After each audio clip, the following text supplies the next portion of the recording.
Pinterest Ads. ¿Cómo resolver cuenta suspendida? Entraste a tu cuenta de Pinterest Ads y te llevaste la desagradable sorpresa de que está suspendida. No pierdas la calma, aquí te explico cómo solucionar este problema y recuperar tus anuncios en pocos pasos. Primero, debes identificar la causa. Pinterest suele suspender cuentas por tres motivos principales: infringir las políticas de contenido, como enlaces engañosos o productos prohibidos.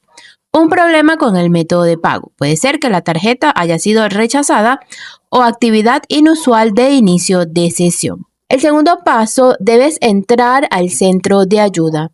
No intentes crear una cuenta nueva, porque Pinterest bloqueará tu IP y tus tarjetas inmediatamente. Ve directo al centro de asistencia para anunciantes de Pinterest. Como tercer paso, envía una apelación. Busca la opción de contactar con asistencia o abre una solicitud de soporte. Explica tu caso de forma clara, educada y profesional. Adjunta capturas de pantalla y, si es necesario, aclara que cumples con las normas de la plataforma. Cuarto, revisa tu web o enlace de destino.